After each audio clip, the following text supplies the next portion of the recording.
영상 하단 더보기란 클릭하시면 간편하게 참여하실 수 있는 링크도 남겨놓을 거니까 이 링크 클릭하셔서 무료 정보방 입장하시기 바라겠습니다. 네, 안녕하세요. 주도윤입니다. 오늘 2월 16일 금요일이고요. 오늘도 리플을 같이 한번 살펴보도록 하겠습니다. 자, 리플이 어제에 이어서 오늘도 상승력을 보여주고 있습니다. 그러면서 최근 형성하고 있던 이 하락 추세 채널을 상단으로 뚫어주려는 움직임을 가져가고 있죠.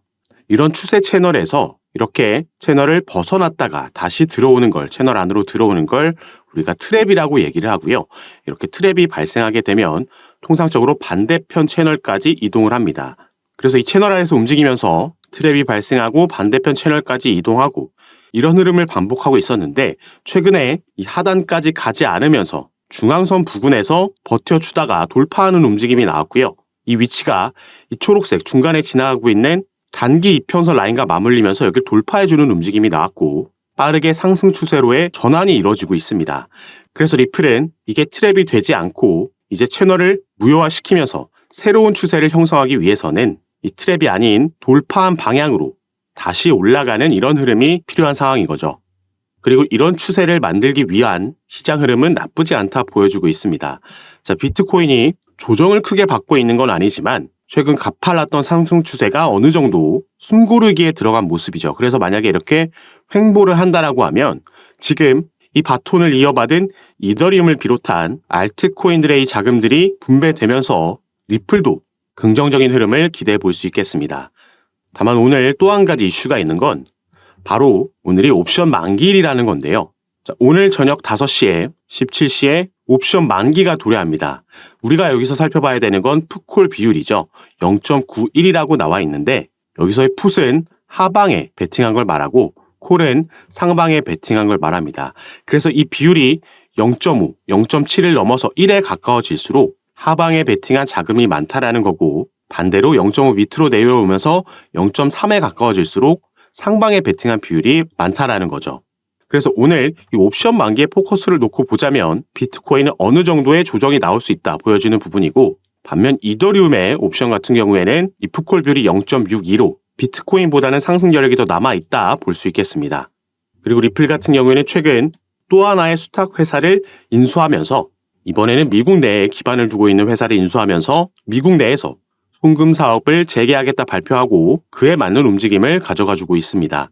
작년에는 스위스에 기반을 두고 있는 메타코라는 기업을 인수했고요.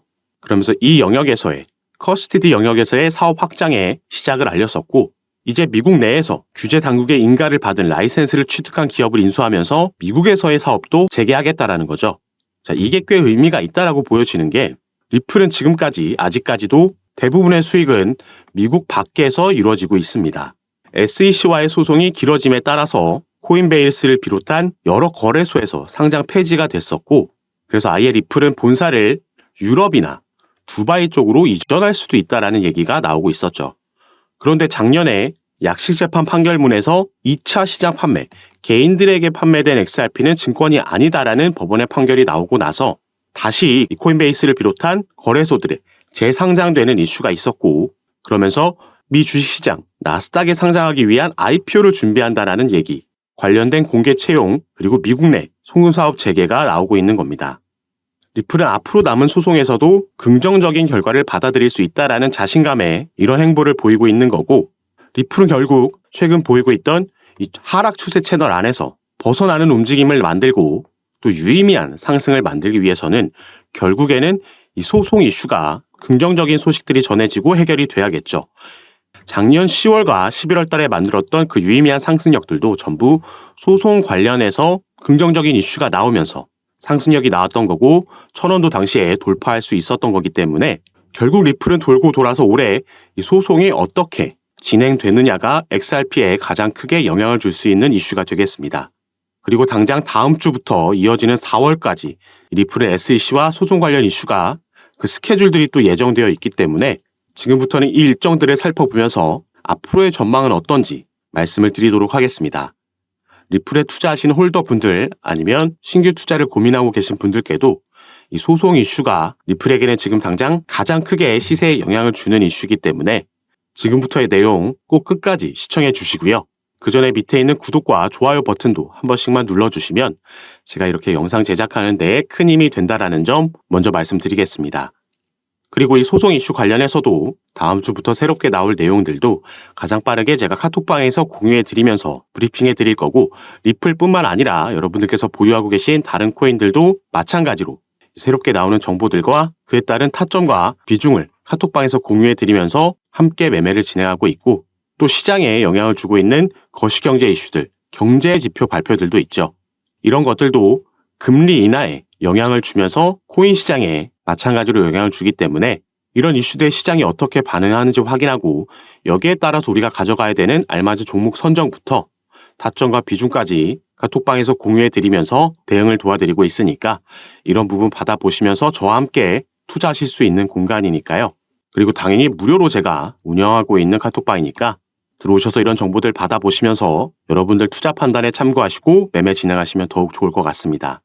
자, 카톡방에 참여하시는 방법은 위에 보이시는 제 전화번호 010-6531-7908번 위에 제 전화번호로 숫자 7이라고만 문자로 보내주시면 제가 이 문자를 확인하는 대로 순차적으로 연락드려서 카톡방 초대를 도와드릴 거고, 또 문자 전송이 힘드신 분들은 영상 밑에 더보기란 클릭하시면 간편하게 참여하실 수 있게 제가 링크로도 남겨놨으니까 여러분께서 편하신 방식으로 연락 주셔서 카톡방 입장하시고 이런 정보들 받아보시면서 함께 투자하실 수 있었으면 좋겠습니다. 자, 그럼 지금부터 본격적으로 이 소송 얘기를 살펴보도록 할 건데요. 이 리플에 투자하시는 분들이라면 정말 많이 들어보셨을 법한 존 디튼 변호사가 이 크립토로 라이브 방송을 통해서 소송 합의 관련해서 얘기한 바가 있습니다. 그래서 이 부분 어떤 내용인지 간략하게 함께 살펴보시면 it means that I don't think there's any talks of settlement. 자, 일단 이 부분 바로 결론부터 나왔죠. I don't think there's any talks of settlement. 이 합의 관련해서 어떠한 얘기도 나오지 않을 거다. 일단 이 부분을 먼저 언급한 거고요. And I've said that for a long time now. They're just not. This is still scorched earth litigation, even in the remedy stage. 자, still scorched earth litigation, even in the remedy stage라고 나와 있는데, scorched earth, 이건 초토화 전략이다, 초토화 전쟁이다라고 이해하시면 되겠습니다. 지금 이 소송이 아직 정식 재판이 아닌 이 remedy stage, 구제 단계에서도 쉽게 말해서 개싸움이 벌어지고 있다라는 겁니다. 이 remedy stage, 구제 단계는 조금 이따 더 설명드리겠지만 2차 시장 판매, 개인들에게 판매된 XRP가 아닌 기관들에게 판매된 XRP, 이 부분은 증권이라고 약시재판 판결문에서 나왔었죠. 그래서 이 부분에 대해서 벌금 합의를 할 거냐 말 거냐, 여기에 대한 입장을 밝히고 있는 거고, SEC 측에서 요구한 금액이 터무니없이 높았기 때문에 합의의 가능성이 낮다라고 지금 얘기하고 있는 겁니다. 그리고 So I'm not saying settlement can't happen or won't happen. I'm just saying, updating you all that it's not happening today. 그래서 이렇게 마지막에 한 말은 이 합의라는 게 절대 이루어지지 않을 거다라고 얘기하는 게 아니라, 이 합의라는 게 전화 한 통으로 간단히 해결될 문제가 절대 아니기 때문에 당장 오늘 가까운 미래 안에 합의 관련 소식을 듣기는 어려울 거다, 이렇게 말을 하고 있는 겁니다. 그래서 일단 정식 재판 같은 경우에는 4월로 예정되어 있기 때문에 지금 포커스가 맞춰져 있는 건 그전 기관에게 판매된 XRP 구제 단계라고 볼 수 있겠는데요. 자, 이 자료는 작년 11월 13일에 토레스 판사가 양측에 보낸 문건입니다. 앞으로의 스케줄을 법원에서 정해줬는데, 자, 2월 12일, 올해 2월 12일까지 양측은 이 Remedies Related Discovery, 이 구제에 관련된 서류를 제출하게 돼 있죠. 이 구제라는 건 이 약식 판결문에서 나왔던 기관들에게 판매된 XRP는 증권이라는 판결이 나왔기 때문에 여기에 대해서 얼마의 벌금을 요구하면서 이 벌금 합의로 마무리할 거냐, 이 부분에 대한 서류가 되겠습니다. SEC 측은 당연히 더 많은 벌금을 요구하고 싶어 하는 거고, 리플은 반대겠죠. 그래서 이 내용이 바로 이 부분이라고 보시면 되겠습니다. 미 법원에서 리플과 SEC 합의안을 내년 2월, 이게 작년에 나온 기사이기 때문에 올해 2월이 되겠죠. 이때까지 마련하라라고 명령이 있었던 거고요. 아까 이 스케줄을 다시 보시면 양측이 2월 12일까지 이 서류를 제출하고 plaintiff, 소송을 제기한 SEC를 말하는 거고요. SEC에서 여기에 대한 요약 서류를 3월 13일까지 제출해야 됩니다. 그러면은 디펜던트인 리플이 여기에 대한 반박문을 제출하고 4월 29일에는 다시 SEC가 답변서를 제출하면서 이 스케줄이 마무리되게 되는 거죠. 자, 4월이 되면 이 기관에게 판매된 XRP에 대해서 이 벌금 합의가 어떻게 진행되는지 그 윤곽이 드러날 겁니다. 그러면서 여기에 대한 결과는 5월쯤 나올 거라고 볼 수 있겠는데, 자, 4월 달에는 이거 말고도 리플은 또 다른 SEC와의 이슈가 있죠. 이 약식 재판에서 기관에게 판매된 XRP는 증권이라는 판결문이 나왔지만 2차 시장 판매, 개인들에게 판매된 XRP는 증권이 아니다라는 판결문이 나왔습니다. 그래서 당시에 리플이 급등을 만들어냈던 건데, 여기에 대해서 SEC가 중간항소를 요청했었고 이 부분이 기각당했었죠. 그래서 이제 중간항소 없이 정식 재판으로 회부되게 된 거고, 이게 또 올해 4월로 예정되어 있습니다.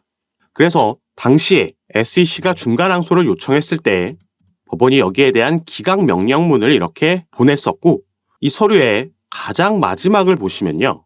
자, 여기 나와 있죠. Prior to the final pretrial conference. 마지막 이 회의 전에 이 양측은 shall meet in person. 대면으로 직접 만나서 for at least 1 hour. 적어도 1시간 이상 to discuss settlement of this matter. 합의에 대해서 논의하라라는 법원 명령이 있었습니다. 자, 이 회의는 바로 위에 나와 있는 4월 16일로 예정되어 있고, 이전에 만나서 1시간 이상 대면으로 합의에 대해서 얘기를 하라고 했던 거죠. 그래서 우리가 가장 기다리고 있는 이 소송이 종료되기 위해서는 가장 베스트 시나리오는 합의로 마무리가 되는 거겠고요.